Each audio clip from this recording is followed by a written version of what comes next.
Subscribe कीजिए हमारे channel को और बेल आइकॉन को दबाइए हमारी लेटेस्ट वीडियो सबसे पहले देखने के लिए।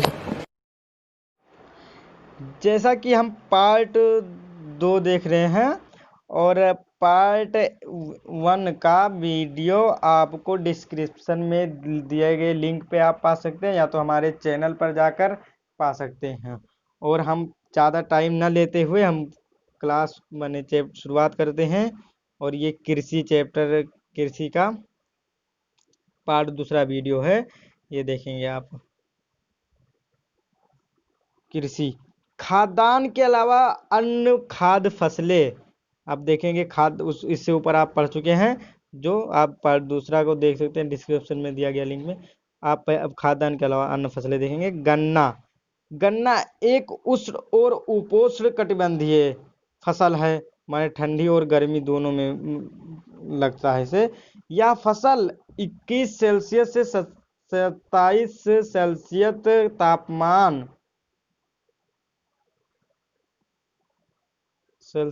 तापमान और 25 से 100 सेंटीमीटर वार्षिक वर्षा वाली उष्ण और आर्द्र जलवायु में बोई जाती है। कम वर्षा वाले प्रदेशों में सिंचाई की आवश्यकता होती है और इसे अनेक मिट्टियों में उगाया जा सकता है तथा इसके लिए बुआई से लेकर कटाई तक काफी शारीरिक श्रम की आवश्यकता होती है। ब्राजील के बाद भारत गन्ने का दूसरा सबसे बड़ा उत्पादक देश है। ब्राजील आप देखेंगे पहला नंबर पर है और भारत दूसरा नंबर पर है। ये आपका डाटा 2016 के करीब का है और अब इस समय ज़्यादा होगा, कम ज़्यादा हो गया होगा, लेकिन आपको किताब के हिसाब से भी लिखना है। 10th में आप है। यह चीनी गुड़ खंडसारी और शीरा बनाने के काम आता है। चीनी आप जानते हैं, गुड़ माने भेली को आप जानते ही हैं, खंडसारी माने जो होता है चीनी, वो भेली और चीनी के बीच वाला जो होता है उसे कहा जाता है। और शीरा तो आप जानते हैं कि जो भेली से पहले वाला जो होता है और रस के बीच वाला बनाने का काम आता है। उत्तर प्रदेश, महाराष्ट्र, कर्नाटक, तमिलनाडु, आंध्र प्रदेश, तेलंगाना, बिहार और हरियाणा गन्ना के मुख्य उत्पादक राज्य हैं। भारत में आप देखेंगे ये भारत का है। और हम तिलहन की बात अब करेंगे। तिलहन 2016, हाँ 2016 का ऊपर का सब डाटा था। अब 2016 में भारत विश्व में चीन के बाद दूसरा बड़ा तिलहन उत्पादक देश था। माने पहला नंबर पे आप देखेंगे चीन था, पहला नंबर पे, और दूसरा पे भारत हो गया था।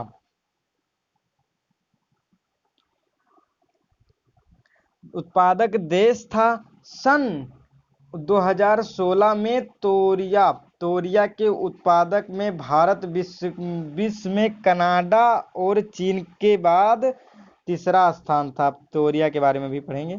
स्थान था, पहला देखेंगे आप कनाडा था, दूसरा चीन था और तीसरा था आपका भारत।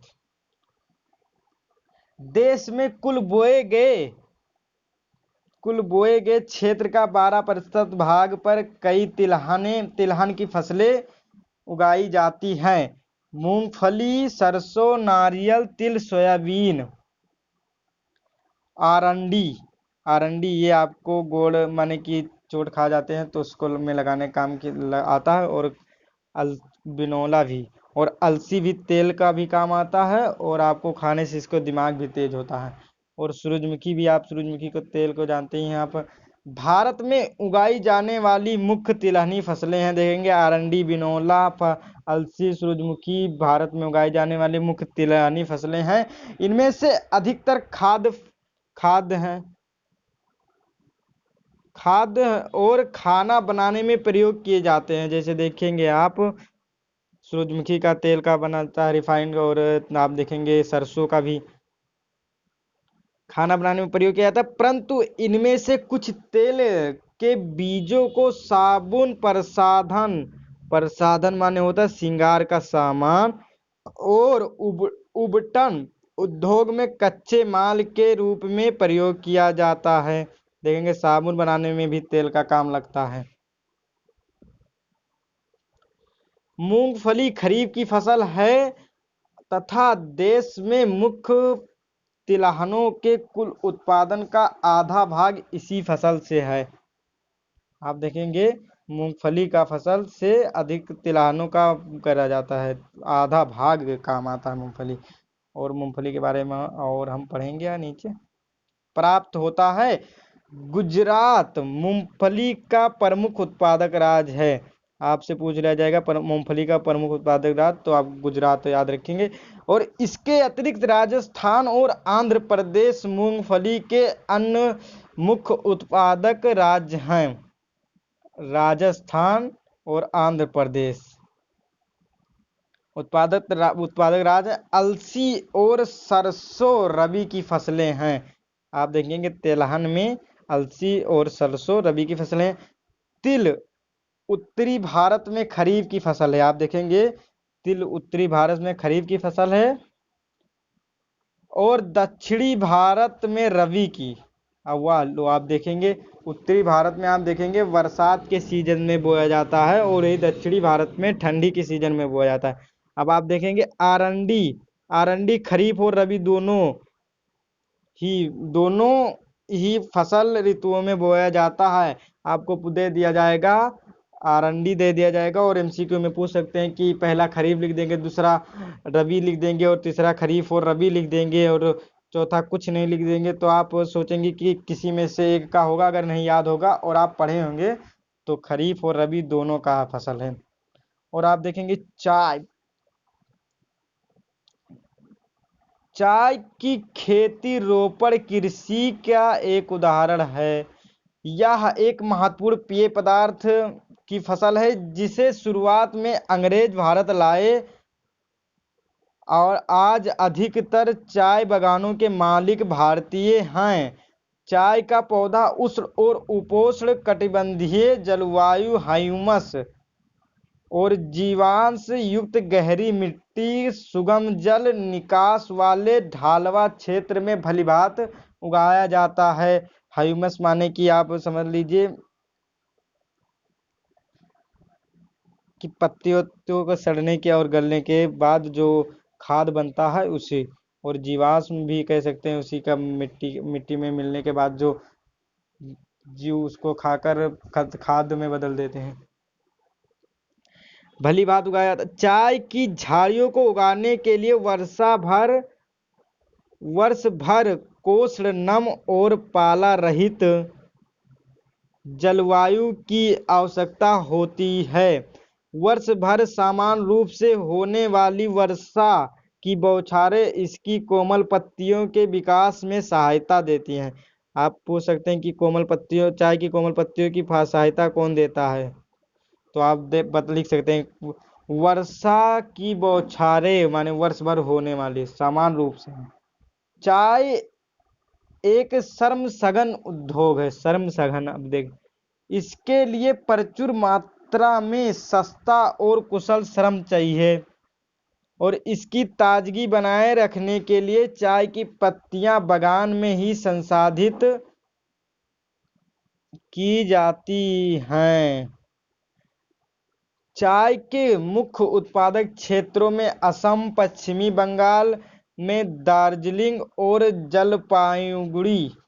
देखेंगे पश्चिमी बंगाल में दार्जिलिंग और जलपाईगुड़ी जिलों की पहाड़ियों, तमिलनाडु और केरल के इनके अलावा हिमाचल प्रदेश, उत्तराखंड, मेघालय, आंध्र प्रदेश और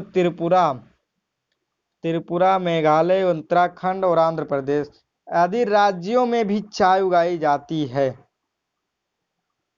देखेंगे आप पूर्वी राज्य देखेंगे मेघालय, त्रिपुरा और हिमाचल प्रदेश, उत्तराखंड तो इधर उत्तर में आ जाता है आपका।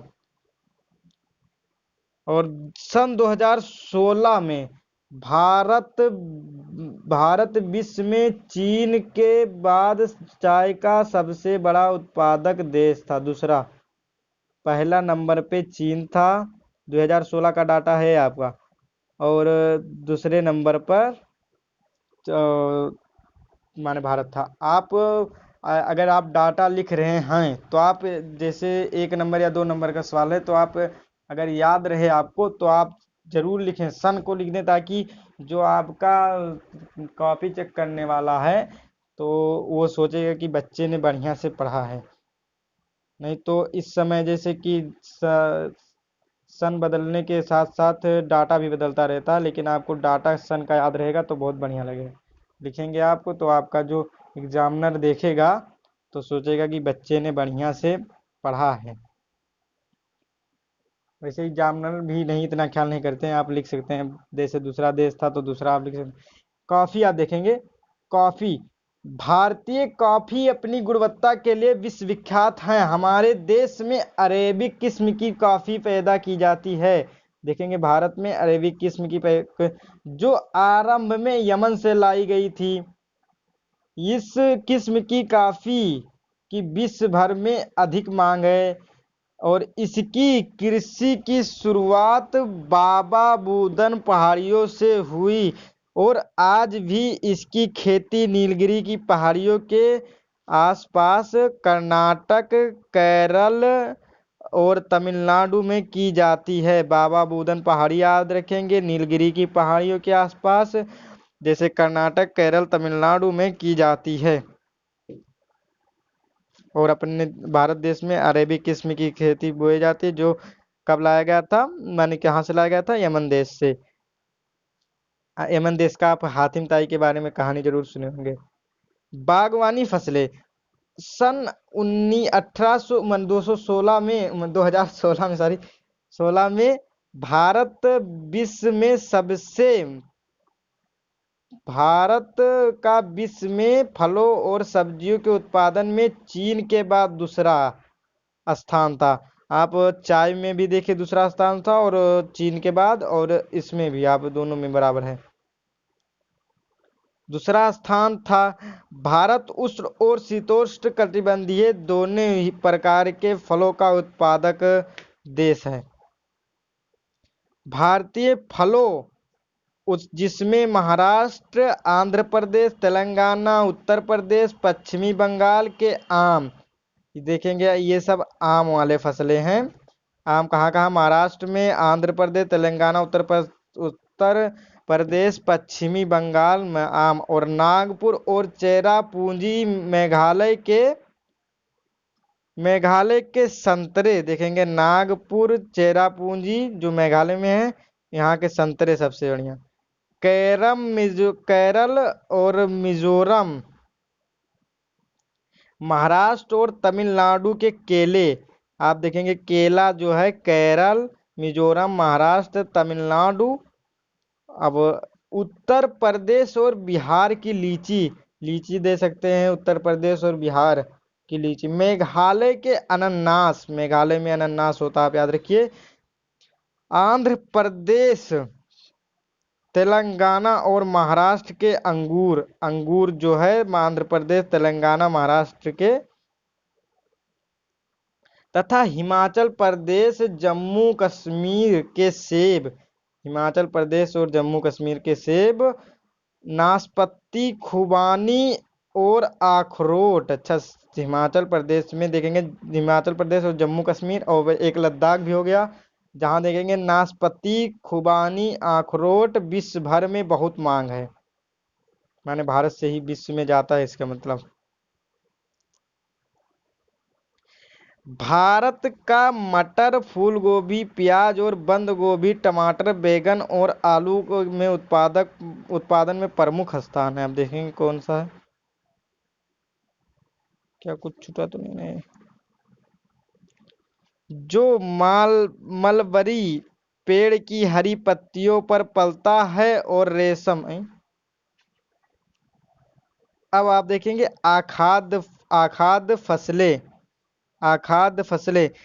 रबड़, रबड़ देखेंगे पहला। रबड़ भूमध्य रेखीय क्षेत्र की फसल है, परंतु विशेष परिस्थितियों में उष्ण और उपोष्ण क्षेत्रों में भी उगाई जाती है। इसको 200 सेंटीमीटर से अधिक वर्षा और 25 सेल्सियस से अधिक तापमान वाली नम और आर्द्र जलवायु की आवश्यकता होती है।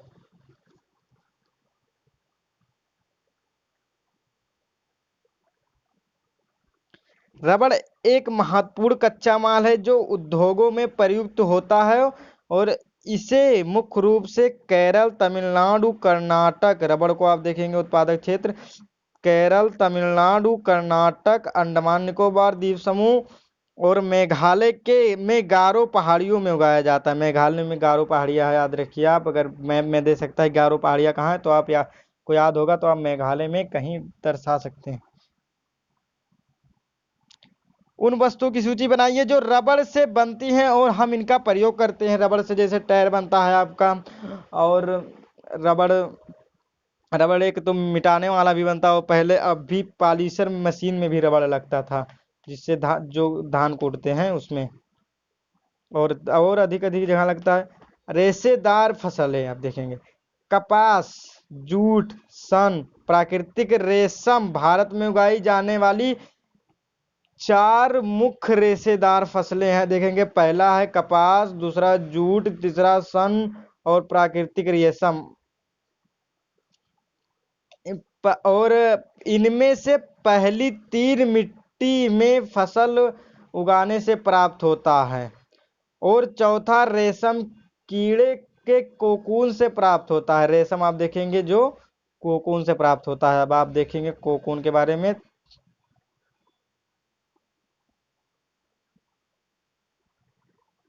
अच्छा यही नीचे, सॉरी, कोकून से प्राप्त होता है,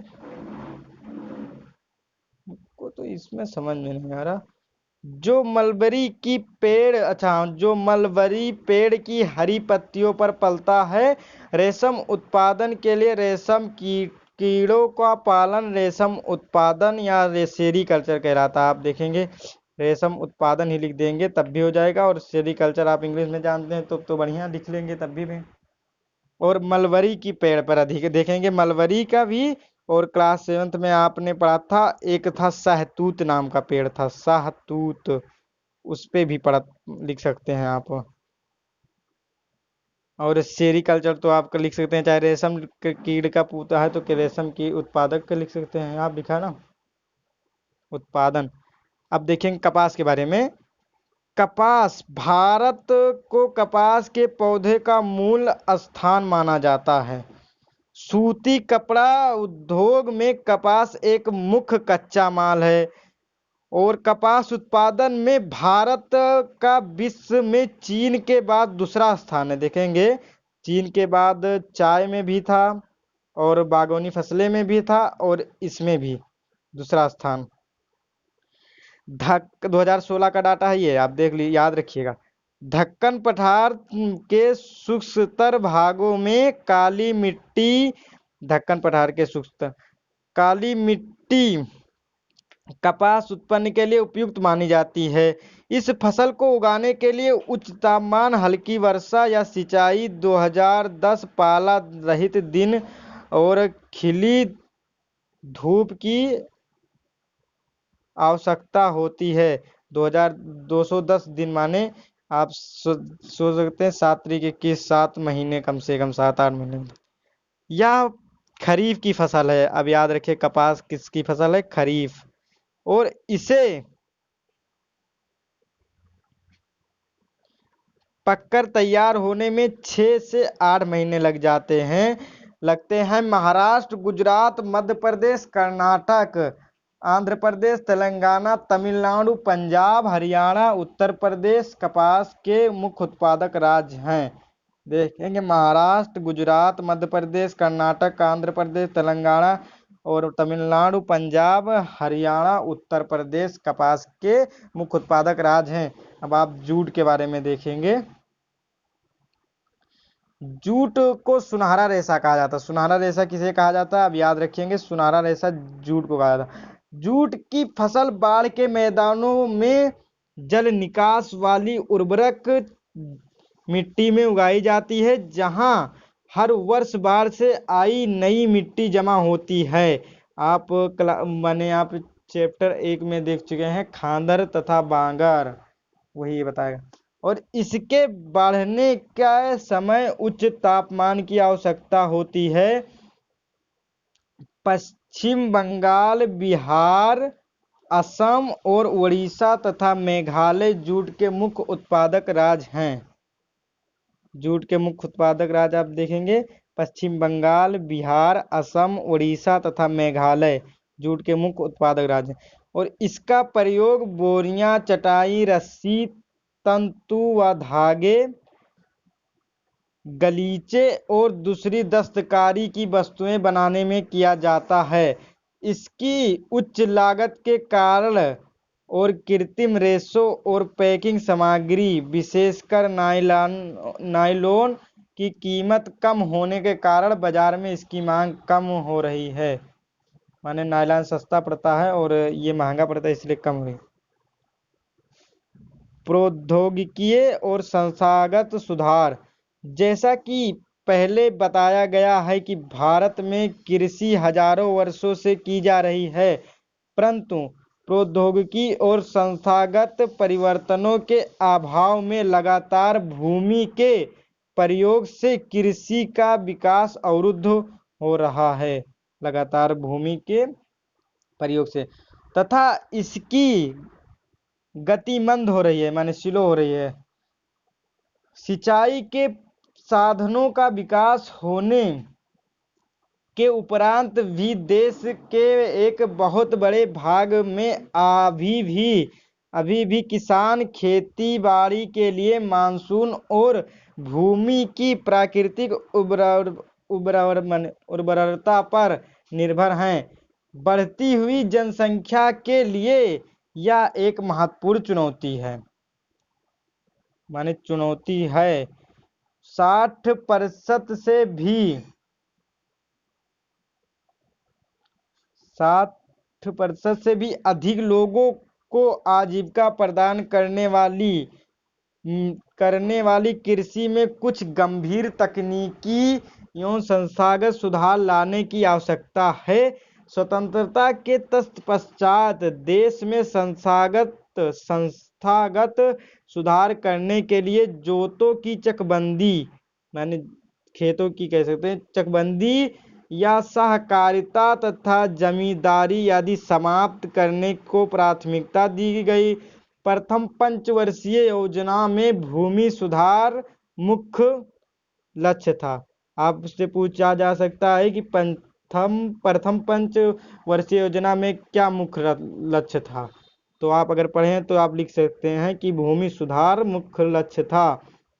भूमि पर पुश्तैनी अधिकार के कारण यह टुकड़ों में बंटती जा रही थी, जिसकी चकबंदी करने की अनिवार्य माने जरूरी था। पुश्तैनी माने कि खानदानी कह सकते हैं। भूमि सुधार के कानून तो बने, परंतु इनके लागू करने में ढील की गई, माने कानून बनाया गया लेकिन ढील हो गए। 1960 और 70 के दशकों में भारत सरकार ने कई प्रकार के कृषि सुधारों की शुरुआत की। अब जैसे देखेंगे, पैकेज टेक्नोलॉजी पर आधारित हरित क्रांति, आप हरित क्रांति ऊपर बताए थे कि अभी बताएं, और श्वेत क्रांति, ऑपरेशन फ्लड जैसी कृषि सुधार के लिए कुछ रणनीतियां आरंभ की गई थी, परंतु इसके कारण विकास कुछ क्षेत्रों तक ही सीमित रह गया। इसलिए 1980 तथा 1990 के दशकों में व्यापक भूमि विकास कार्यक्रम शुरू किया गया। व्यापक भूमि 1980 और 90 के दशक में, आपसे पूछा जा सकता है कि व्यापक भूमि विकास कार्यक्रम कब शुरू किया गया था, तो आपको याद गया, जो संस्थागत और तकनीकी सुधारों पर आधारित था। और किस पे आधारित था? संस्थागत और तकनीकी सुधार। इस इस दिशा में उठाए गए कुछ महत्वपूर्ण कदमों में सूखा, बाढ़, चक्रवात, आग तथा बीमारी के लिए फसल बीमा आग तथा माने बीमारी के लिए फसल बीमा के प्रावधान और किसानों को कम दर पर ऋण सुविधाएं माने कम दर पर सुविधाएं प्रदान करने के लिए ग्रामीण बैंकों, सहकारी समितियों और बैंकों की स्थापना सम्मिलित थी। 1980 और 90 के दशक का ये बात है भैया। किसानों के लाभ के लिए भारत सरकार ने किसान क्रेडिट कार्ड, व्यक्तिगत दुर्घटना बीमा योजना, व्यक्तिगत दुर्घटना माने कि किसी कारणवश अगर आग लग जाए तो उसका भी बीमा बनाया गया था। और आप देखेंगे PAIS भी शुरू की, PAIS शुरू की। इसके अलावा आकाशवाणी और दूरदर्शन पर माने आकाशवाणी रेडियो और उस रेडियो के द्वारा और टीवी पर किसानों के लिए मौसम की जानकारी के बुलेटिन और कृषि कार्यक्रम प्रसारित किए जाते हैं। किसानों को बिचौलियों और दलालों के शोषण से बचने के लिए न्यूनतम सहायता मूल्य और कुछ महत्वपूर्ण फसलों के लाभदायक खरीद मूल्य की सरकार घोषणा करती है। किसान की सहायता के भूदान, ग्राम दान। महात्मा गांधी ने विनोबा भावे जिन्होंने जिन्होंने उनके सत्याग्रह में सबसे निष्ठावान सत्याग्रही की तरह भाग लिया था, को अपना आत्मीयत उत्तराधिकारी घोषित किया था और उनकी गांधी जी के ग्राम स्वराज अवधारणा में भी गहरी आस्था थी। गांधी जी के शहादत के बाद उनके संदेश को लोगों तक पहुंचाने के लिए विनोबा भावे ने लगभग पूरे देश की पद यात्रा की। और एक बार जब वह आंध्र प्रदेश के एक गांव पोचमपल्ली में पहुंच रहे थे तो भूमिहीन गरीब ग्रामीणों ने उनसे अपने आर्थिक भरण पोषण के लिए कुछ भूमि मांगी।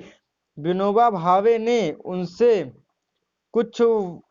तुरंत कोई वायदा तो नहीं किया, परंतु उनको आश्वासन दिया कि यदि सरकारी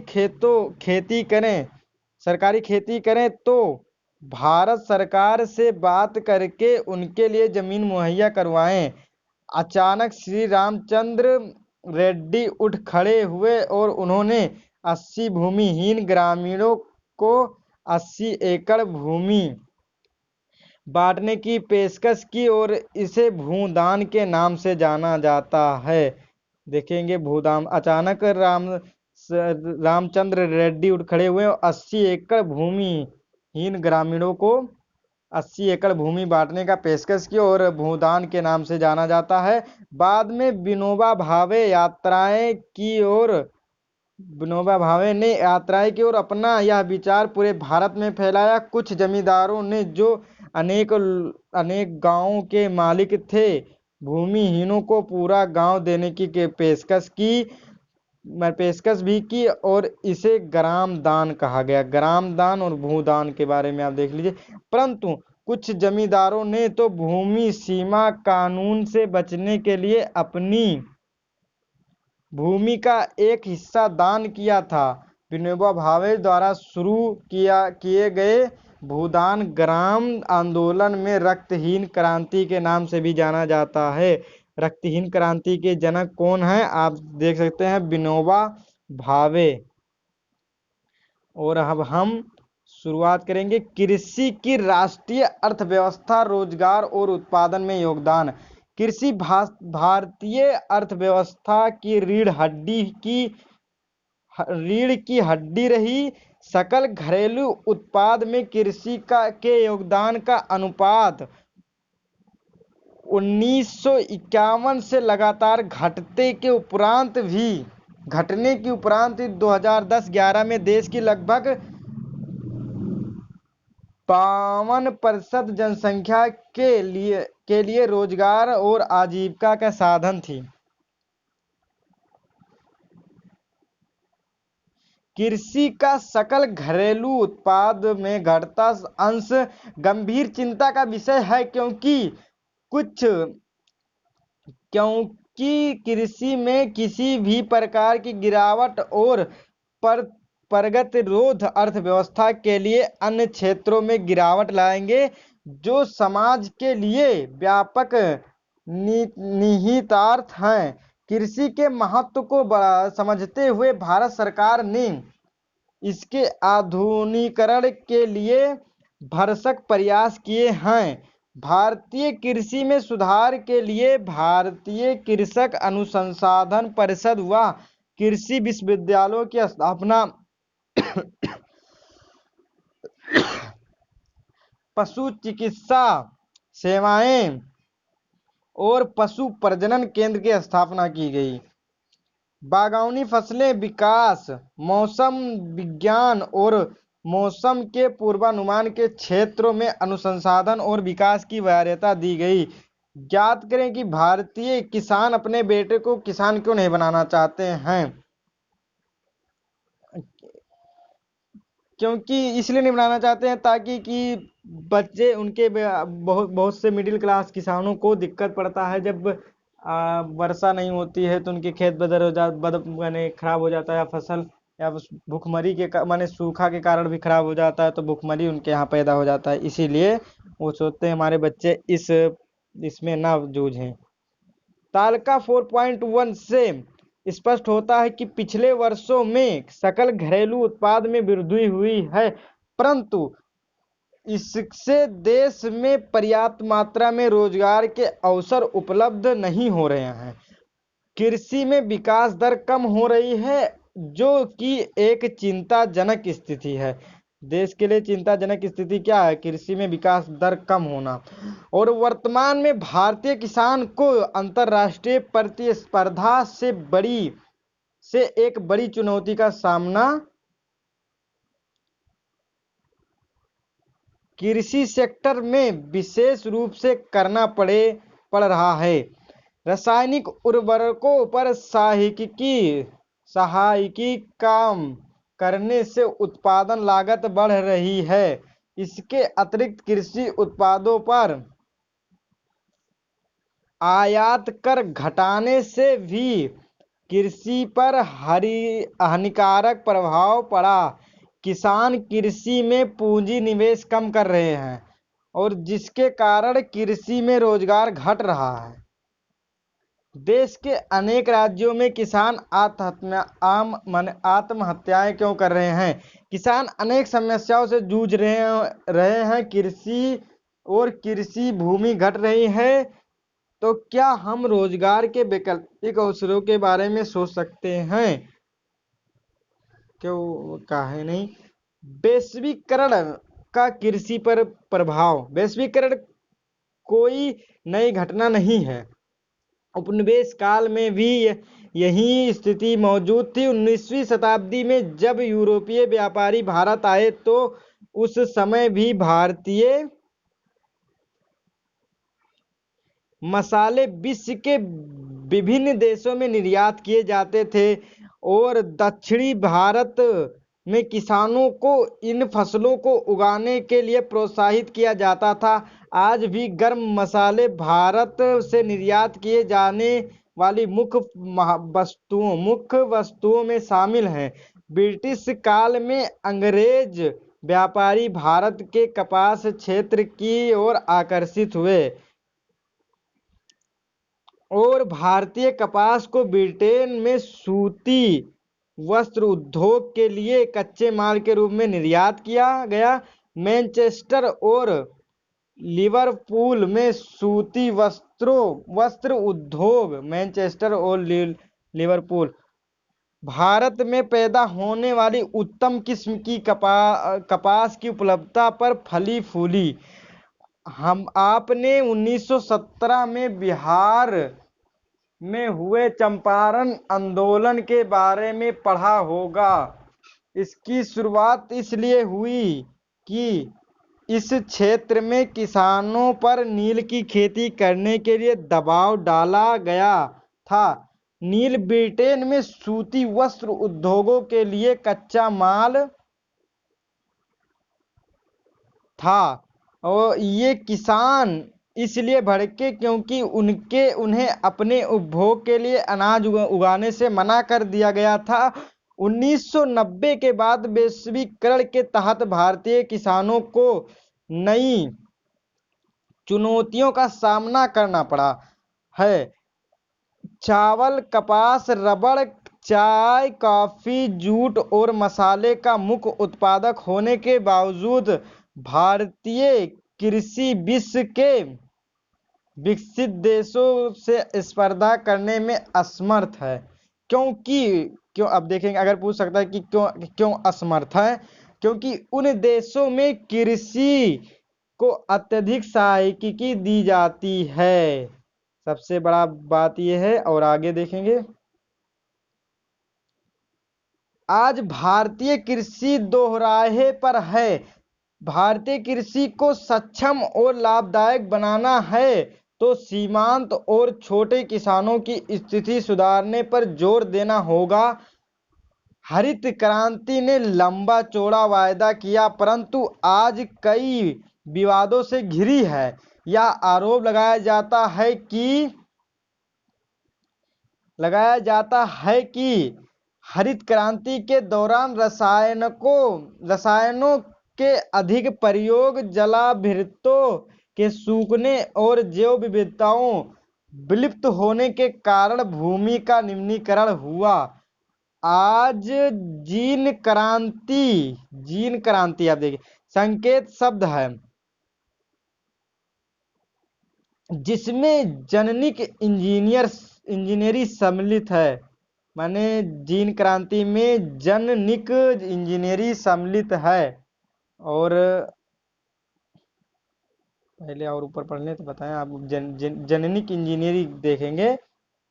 जेनेटिक इंजीनियरी बीजों की नई संकर किस्मों का आविष्कार करने में शक्तिशाली पूरक के रूप में जानी जाती है। जेनेटिक इंजीनियरी संकर माने कि गाय, और जैसे आप देखेंगे गाय और बैल से जब प्रजनन क्रिया होती है उसके बाद जो बच्चा होता है उसी को संकर कहा जाता है। अब आप देखेंगे, अनाज के स्थान पर आप ये देखेंगे, अनाज के स्थान पर ऊंचे मूल्य की फसलों को उगाकर शस्य स्वरूप में परिवर्तन का अर्थ होगा कि भारत को खाद्य पदार्थों का आयात करना पड़ेगा। और 1960 के दशक में इसे एक आपदा के रूप में देखा गया होता, परंतु यदि हम कीमती फसलों के उत्पाद पर निर्यात करके खाद्यान्न आयात करते तो हम भी चिली, इजराइल और इटली की अर्थव्यवस्थाओं का अनुकरण करेंगे, जो विभिन्न कृषि उत्पादक जैसे फल, शराब, जैतून, विशेषकर बीज निर्यात करके खाद्य पदार्थ आयात करते हैं। क्या हम यह खतरा मोल लेने को तैयार हैं? इस विषय पर वाद विवाद कीजिए। आप कर सकते हैं। वैसे हम यहाँ शुरुआत करेंगे। क्या आप भारत में व्यापक रूप से प्रयुक्त जीवन संशोधित बीज का नाम बता सकते हैं?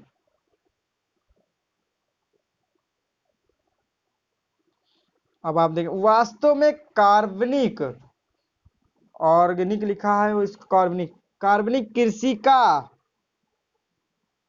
आज अधिक प्रचलन है, क्योंकि यह उर्वरकों और कीटनाशकों जैसे कारखानों में निर्मित रसायनों के बिना की जाती है, इसलिए पर्यावरण में इसका नकारात्मक प्रभाव नहीं पड़ता है। कारखानों में निर्मित रसायनों के बिना की जाती है कार्बनिक कृषि, इसलिए पर्यावरण पर इसका नकारात्मक प्रभाव नहीं पड़ता है। कार्बनिक कृषि का फायदा आप देखेंगे।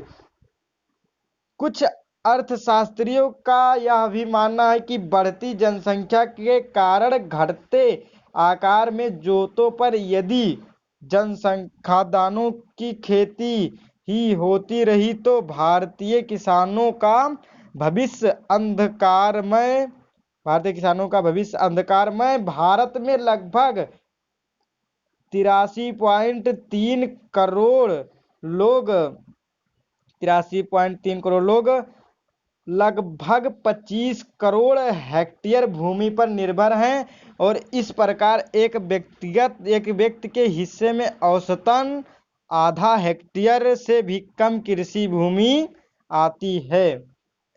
भारतीय किसान को सस्यावर्तन करना चाहिए और खाद्यान्नों के स्थान पर कीमती फसलें उगानी चाहिए। इससे आमदनी अधिक होगी और इसके साथ पर्यावरण निम्नीकरण में भी कमी आएगी। फलों, औषधि पौधों, बायोडीजल फसलों, जटरोफा या जोजोबा बायोडीजल फसल के आप देख लीजिए नाम। फूलों और सब्जियों को उगाने के लिए चावल या गन्ने से बहुत कम सिंचाई की आवश्यकता होती है। भारत में जलवायु विविधता का विभिन्न प्रकार की कीमती फसलें उगाकर उपयोग किया जा सकता है। और यहीं पर आपका भैया चैप्टर खत्म होता है और हम इसके बाद क्वेश्चन आंसर का वीडियो बनाएंगे और उसके बाद में इसका नोट्स का भी बनाऊंगा, ताकि जैसे आपको चैप्टर बड़ा लगेगा, क्योंकि बड़ा है ही है, 10th के अधिक से अधिक चैप्टर बड़े ही हैं, कम से कम 10-15 पेज में तो रहते ही हैं। और इसका मैं नोट्स का भी वीडियो बनाऊंगा और आपको देखना होगा तो आप मेरे चैनल पर भी जाकर देख सकते हो और डिस्क्रिप्शन में दिए गए लिंक में भी आप पा सकते हैं। और इसी के साथ ज़्यादा टाइम ना लेते हुए आपको धन्यवाद देना चाहूँगा आपको देखने के लिए। और आप चैनल को लाइक करें, सब्सक्राइब करें और इसका पीडीएफ मैं एक बार फिर से बताना चाहूँगा कि मेरे टेलीग्राम जेएनबी छोटू डालेंगे तो आप पा जाएंगे। और इसी का साथ धन्यवाद। आप शेयर तो करेंगे ही ज़रूर और कमेंट भी करेंगे, जहाँ मुझसे गलती हुई उसे बताने की कोशिश करें। इसी के साथ धन्यवाद आपको।